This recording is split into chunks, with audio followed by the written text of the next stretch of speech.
Speaking to you from Tokyo. Countrymen and friends, in April last, you heard my voice over another radio in another part of the world. Now I am in Tokyo, and I am accepting the hospitality of the broadcasting station here in order to speak to you again. Since I spoke to you last, no important change has taken place in the general war situation. In the Western theater, the Anglo-American forces have scored a success, and the fighting in North Africa has come to an end. The Anglo-Americans have followed this up by occupying a few small barren islands in the Mediterranean.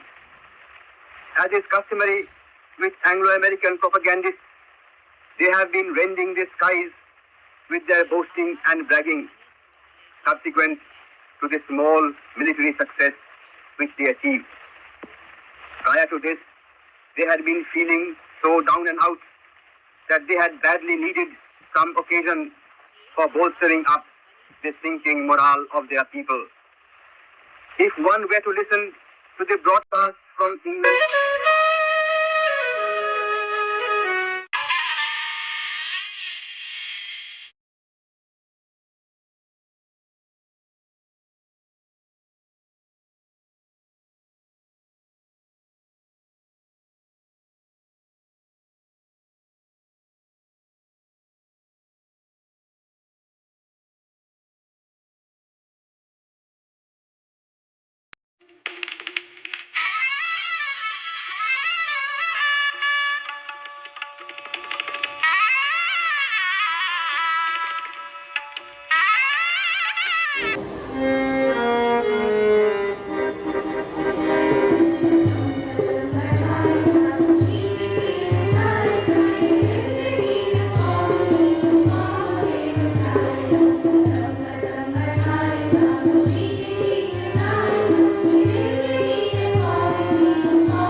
Netaji Subhash Chandra Bose का जन्म 23 जनवरी 1897 में ओडिशा के कटक में हुआ था।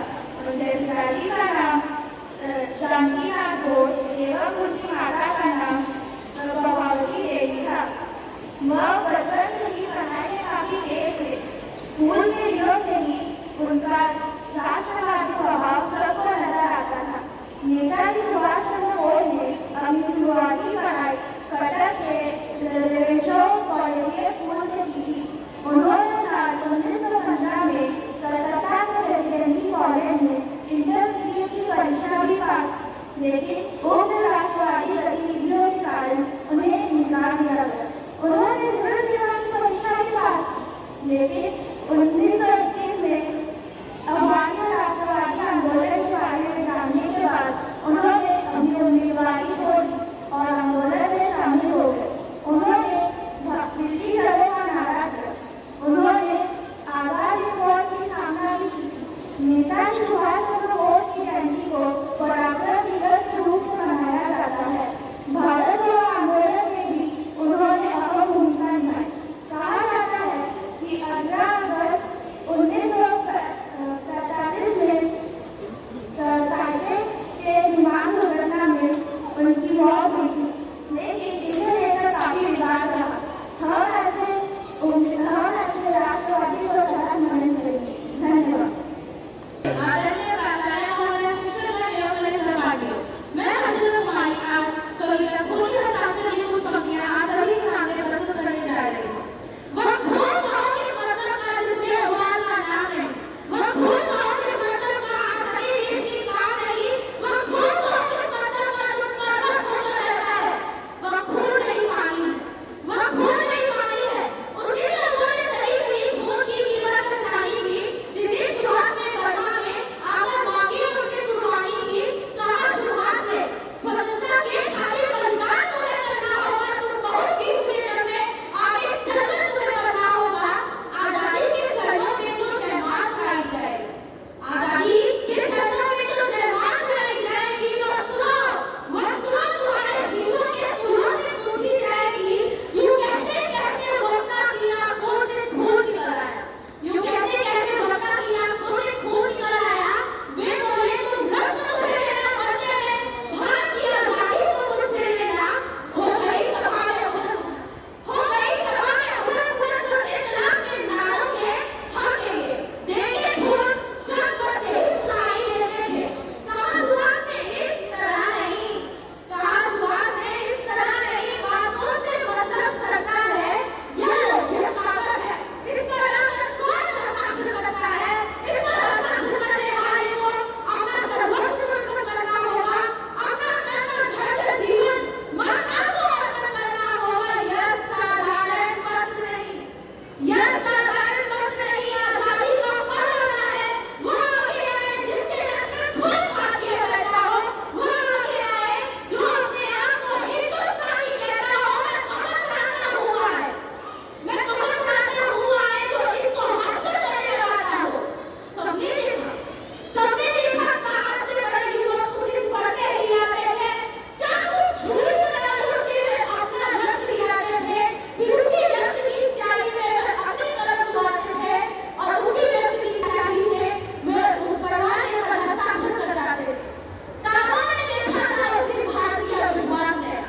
तारों ने देखा था उस दिन भारतीय अभिमान गया। जिसके लिखा था हमारे वीरों ने खून से अपना इतिहास गया। जिसने लिखा था हमारे वीरों ने खून से अपना इतिहास गया। धन्यवाद।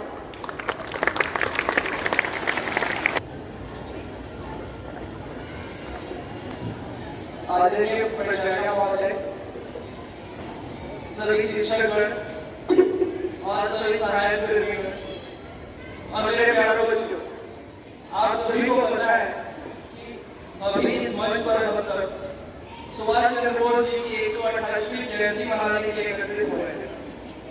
अभी हंसिका ने भोजपुरी नगरमा का पाठ किया, जिसकी पंक्तियां कुछ ऐसी थी। वो खून कहो किस मतलब का जिसमें वार का नाम नहीं। वह खून कहो किस मतलब का। वह खून कहो किस मतलब का जिसमें वार का नाम नहीं। वह खून कहो किस मतलब का जो आ सके देश के काम में। पूरी कविता सुभाष चंद्र बोस जी के जीवन को चरितार्थ करने के लिए काम किए। ये बिल्कुल उनके जीवन पर सटीक बैठती है। उनका जीवन कौम की संगठन को लड़ा, उन्होंने देश के लिए अपने एक खून का कतरा बहाने का काम किया और हर एक सांस भारत माता के लिए समर्पित कर दिया। आज इसीलिए शायद हमारे देश में इस दिन को पराक्रम दिवस के रूप में मनाया जा रहा है। पिछले 3-4 वर्षों से 2021 से इसे पराक्रम दिवस का नाम दिया गया है। आपको पता ही होगा कि उनका जन्म उड़ीसा के कटक में आज के दिन 1897 में हुआ था। उस समय यह उड़ीसा एक प्रांत नहीं हुआ करता था, ये बंगाल प्रेसिडेंसी के अंतर्गत आता था। उनका जन्म एक सुखी संपन्न परिवार में हुआ था। उनके पिताजी एक रजिस्टर थे। उनके पिताजी का नाम जानकीनाथ घोष और माता जी का नाम प्रभावती देवी था। वो शुरू से ही पढ़ाई में निभावे रहे। आगे चलकर उन्होंने ICS की परीक्षा में सफलता हासिल की। वो चाहते थे एक सुखमय जीवन बिता सकते थे, किंतु उन्होंने देश की स्थिति को देखते हुए, देश की गुलामी को देखते हुए और जालियांवाला कांड से काफी दुखी होकर वे आजादी की लड़ाई में कूद पड़े।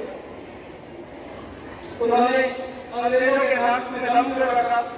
उन्होंने जब दूसरी विश्व युद्ध का समय चल रहा था, जापान, जर्मनी जैसे देशों में जाकर हमारे लोगों को एकजुट किया और आजाद हिंद फौज की गठन की।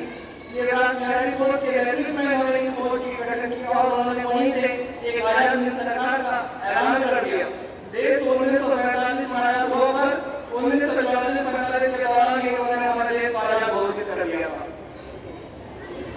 उनकी मृत्यु के बारे में एक रहस्य आज भी है। कहा जाता है कि 18 अगस्त 1945 को एक फ्लाइट के हादसे में उनका देहांत हो गया, पर इसका अभी तक कोई पुष्टि नहीं हो पाया है।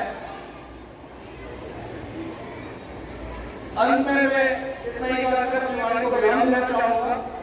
मैं चाहूंगा कि आप सुभाष बाबू के आदर्शों पर चले। अंत में भारत माता की जय का उद्घोष सब करेंगे एक बार। भारत